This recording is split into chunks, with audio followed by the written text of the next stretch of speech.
بەڵێ ڕێکخراوێنە تۆگرتوەکان ڕۆژی 16 ئایاری وەکو ڕۆژی پێکەوەژیانی پێکهاتەکان دەستنیشان کردووە. هەرێمی کوردستان شوێنی پێکەوەژیانی ئاشتیانی ئەو پێکهاتە جیاوازانەیە کە لە هەرێمی کوردستانن لە ماوەی ڕابردوودا لە سەردەمی شەڕی داعش لە 2014 بملاوە ژمارەی زۆری پێکهاتەکان ڕوبەڕووی جینۆساید بوونەوە. هەرێمی کوردستان باوەشی بۆ پێکهاتە جیاوازەکان کردەوە. ئێستا لە وەزارەتی ئەوقافیش بە هەمان شێوە ئەوقاف و کاروباری ئاینی پێکهاتەکان نوێنەری خۆیانیان هەیە. یاسای ژمارە 5 ساڵی 2015 پەرلەمانی کوردستانیش ئاماژە بە پاراستنی مافی پێکهاتەکان دەکات. من بەگشتی لەسەرم بابەتە لە هەرێمی کوردستان قسە دەکەم، وەروەها داواکاری پێکهاتەکان. بەڕێز خالد ئەلبێرت بەڕێبەری گشتی کاروباری مەسیحیەکان لە وەزارەتی ئەوقاف لەگەڵم دەبێت لە هەولێرەوە لەگەڵ بەڕێزیان زیاتر قسە دەکەم. بەڕێز خالد ئەم کاتت باش. ڕۆژی پێکەوە ژیان یاشتیانەی پێکهاتەکانە هەرێمی کوردستانیش نمونەیەکی جوانی لەمڕۆ پێشکەش بە جیهان کردووە. بۆ چوونی جەنابتان چییە سەبارەت بە هەرێمی کوردستان و پێدانی و هەروەها دەستەبەرکردنی مافی پێکهاتەکان؟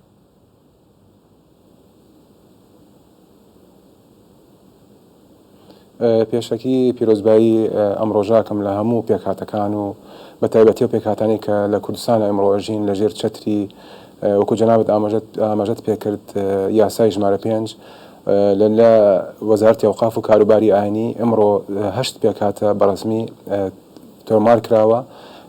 بڵێن بەڕێبەراتی گشتی مەسیحی لەسەر ئاسی بەڕێبەراتی گشتیە لەگەڵ بەڕێبەراتی گشتی ئێزیەکان.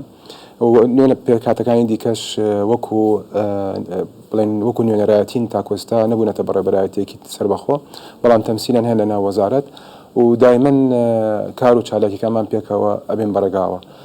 بەڕاستی ئەمڕۆ ئەوەی کەی بینین لە کوردستانە وەکو وەزارەت لەژێر سەقفی وەزارەتی ئەوقاف و کاروبارینی ئەم پێکهاتانە کارەکەن بۆ خزمەتکردنیان، بۆ پێشکەشکردنی ئەو پێداویستیانی کە پێویستیان پێێتی وەکو جەناب ئێستا ئاماژەت پێکرد و لەو راپۆرتەتا پیشانتاننا کەوا فەرق و جودانیە لە بینی پێکهاتەکان لە قەزای شێخان. ئێمە دوێنێ لە بۆنەیەک بووین لە قەزای دهۆک لە قەزای ئامێدی و ئەو منتەقانە نوێژێکی سەردانێکی ئاینی بوو، بەڵام ئەو بینی هەموو پێکهاتەکان زۆربەی پێکهاتەکان بەشداری ئەو مەراسیمیان کردووە. ئەوە ئەسەرمێنێکەوە کوردستان لانەی کۆکردنەوەی هەموو پێکهاتەکانە.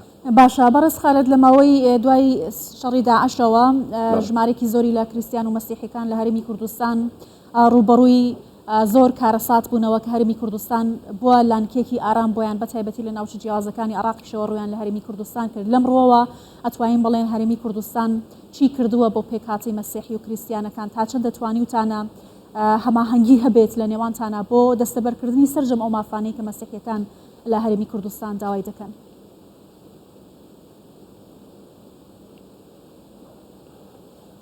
هەرێمی کوردستان لە دەمێکە باوەشی بۆ هەموو پێکهاتەکان کردو، بە تایبەتی مەسیحەکان لە دوای ئازادکردنی عێراق و دوای دروستبوونی ئەو کێشە و ململانانەی لە بینی سونە و شیعە ڕوویدا لە وەسەط و جنوبی عێراق نزیکەی 9 ملیۆن مەسیحی کۆچی کە بەرەو هەرێمی کوردستان، بەشێکیان لێرەمانەوە بەشێکی زۆریان لێرەمانەوە، بەشێکی تریشیان کۆچیان کە بۆ دەڕێی وڵات.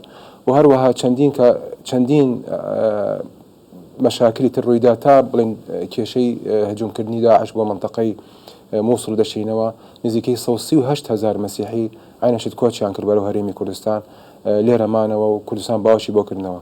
و تاکو ئێستاش ئەو خەڵقەی کە کۆچیان کرد و بەشێکیان ڕاستە گەڕاونەتەوە بۆ ناوچەکانی خۆیان، بەڵام تاکو ئێستا ئەو سیقەیە دروست نەبوو لە لای هەندێکیان تاکو ئێستا لە ئێمە ماونەتەوە. زیاتر لە 30,000 خێزان لە بینی سلێمانی و هەولێر و دهۆک ماونەتەوە.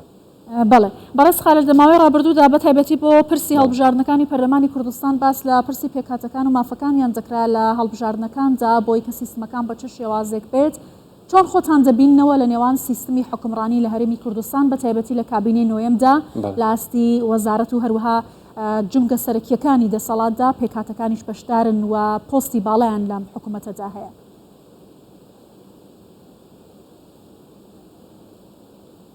بێگومان ئێمە لەناو ئەم کابینەی نۆ بڵێن جەنابەت کە باست کرد کەوا کابینەی نۆ ئەکید تەمسیلمان هەیە، وەزیرمان هەیە، لەگەڵ کەسانی دیکەشمان هەیە، بڵێن کاگانۆ کە وەزیری گواستنەوە گەیاندنە، کاک فەوزی حەریری سەرۆکی دیوانی سەرۆکایەتی هەرێمە، چەندین ڕاوێژکار و بەڕێبەری گشتی و وەکیل وەزیر تاعینکراون لەم کابینەیەدا.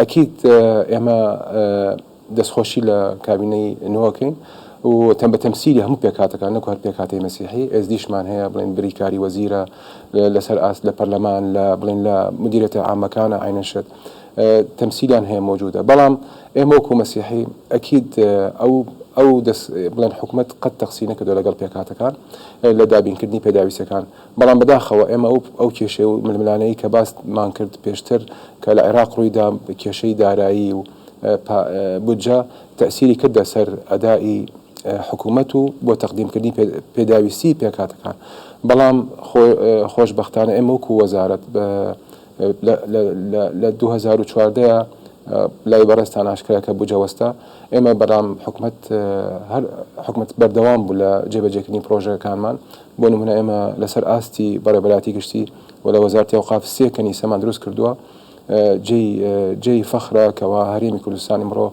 يكك لو معلمة جورانن كلا إن كان موجودا كوا أو بيكاتان إمرو شيء نيجان هيك بيشتر نعم بوني منا أرمن كنيسين بولا هولر لعين كهوا بلان بهوي بارودوخي سياسي عراق هاتنا هريمي كردستان إمرو كنيسان هي أين شت طائفي سريان أرثوذكس ككنيسان بولا عين كهوا إمرو هريمي كردستان كنيسي بودرس كردونو أوج واخري كلام نزيكانا طوابت راستا باري دارایی خراب بلام حکومت دابینی بجی تایبەتی بۆ دابین کردون بۆ ئەو پرۆژانە تەواو بن. بەڵێ بەڕێز خالد ئەلبێرت بەڕێبەری گشتی کاروباری مەسیحیەکان لە وەزارەتی ئەوقاف و کاروباری ئاینی زۆر سپاس لە هەولێرەوە لەگەڵ کوردستان 24.